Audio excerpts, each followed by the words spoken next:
सर्दियों में सिंघाड़े का सीजन चल रहा है और मेरे कई भाई बहनों को सिंघाड़े के बारे में जानना है कि सिंघाड़ा खाते ही हमारी बॉडी को क्या मिलता है। क्या हमको सिंघाड़ा खाना चाहिए या नहीं खाना चाहिए, या वैसे ही फालतू फल होता है, केवल स्वाद के लिए होता है। तो कुछ बातें हैं जो आप जरूर सुन के जाइए, आपके लिए बहुत यूजफुल वीडियो होने वाली है।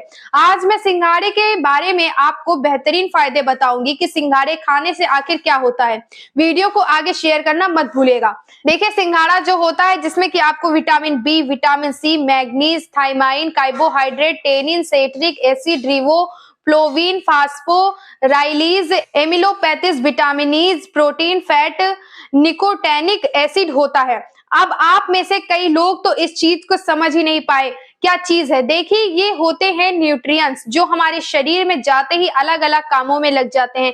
तो इतने सारे न्यूट्रिएंट्स सिंघाड़े में मिलते हैं, आप इस चीज से अंदाजा लगा लीजिए। सिंघाड़ा जो होता है शरीर के लिए मैग्नीज का अवशोषण करने में सक्षम होता है, क्योंकि मैग्नीज हमारी बॉडी में बढ़ती है तो हमको पेट से जुड़ा रोग देखने को मिलता है। अब मैग्नीज को संतुलित रखता है, जिससे कि मैग्नीज का हम पूरा फायदा उठा सकते हैं। इससे हमारा पाचन बहुत अच्छा रहता है। पाचन तंत्र के लिए और बुढ़ापे में कई बीमारियां होने से मुक्ति को पाने के लिए ध्यान रखिए, सबसे पहले तो सिंघाड़ा इस चीज पर काम करता है कि आपके पाचन तंत्र को ठीक रखता है।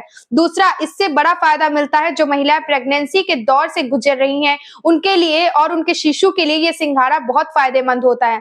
जब भी आप सिंघाड़ा खाती हैं गर्भावस्था के दौरान तो गर्भपात होने का खतरा बहुत कम रहता है। इसके अलावा सिंघाड़ा खाने से मासिक धर्म यानी पीरियड जैसी बीमारी से प्रॉब्लम से भी छुटकारा मिल सकता है। समय पर पीरियड आता है, असमय पीरियड की समस्या खत्म होती है। ध्यान रखिए, सिंघाड़ा शरीर को ऊर्जा देता है क्योंकि इसमें कार्बोहाइड्रेट मिलता है। अब आप जैसे कोई व्रत रहते हैं या उपवास रहते हैं तो सिंघाड़े का आटा यूज करते हैं, जिसमें आयोडीन भी भरपूर मात्रा में मिलती है।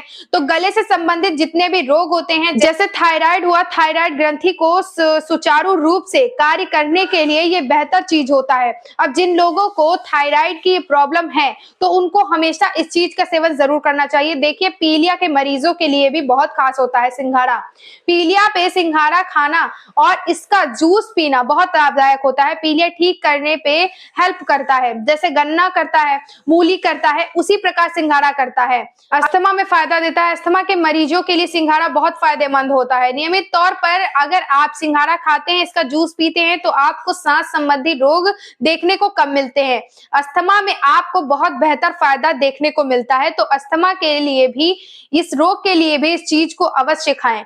इस चीज को खाने से बवासीर से भी फायदा होता है, क्योंकि जैसे आप इसको खाते हैं तो कब्ज जैसी प्रॉब्लम खत्म होती है। आंतों के लिए भी बहुत परफेक्ट होता है और आपकी आंतें साफ होने लगती हैं तो आपको बवासीर होने का खतरा कम रहता है। या फिर आपको बवासीर ऑलरेडी है तो मसों में इससे आराम मिलता है, पेट को ठंडक मिलती है। ध्यान रखिए, सिंघाड़े में इतना दम होता है कि आपके बवासीर को भी कंट्रोल कर सकता है। सिंघाड़े का सेवन आप रक्त संबंधी समस्याएं जितनी भी होती हैं, मूत्र संबंधी रोग जो होते हैं, इन्फेक्शन जो होता है, पेशाब में जलन होती है, ऐसे रोगों को भी सिंघाड़े का सेवन करना चाहिए। दस्त लग जाते हैं तो भी आपको सिंघाड़े का सेवन करना चाहिए, इससे दस्त में भी आपको बेहतर फायदा मिलता है। सिंघाड़ा खाने से आपकी जो एड़ियां फट जाती हैं, जिस न्यूट्रिएंट्स की कमी से वो फटती हैं, उस न्यूट्रिएंट्स को भी ये भरपाई कर देता है। आपके एड़ियों में दर्द, सूजन होने का खतरा भी कम रहता है। आप सिंघाड़े का लेप बनाकर भी अपनी एड़ियों पर लगा सकते हैं, जिससे कि आपको बेहतर फायदा देखने को मिलता है। इसके अलावा इसमें कैल्शियम मिलता है तो आपको ये हड्डियों के रोग से भी बचाता है। ठीक है, हड्डियां मजबूत रहती हैं, दांत हड्डियां दोनों मजबूत रहती हैं, इसलिए सिंघाड़ा शारीरिक कमजोरी को भी दूर करता है। आंखों के लिए भी फायदा देता है। तो सिंघाड़ा, ये मान के मत चलिए कि सिंघाड़ा कुछ नहीं है, सिंघाड़ा बहुत कुछ है। देसी फल समझ के यार ये तो गांव वाले खाते हैं, लेकिन ये जो सिंघाड़ा है बहुत ताकतवर चीज होता है। इसका नियमित सेवन आपको जरूर करना चाहिए। धन्यवाद।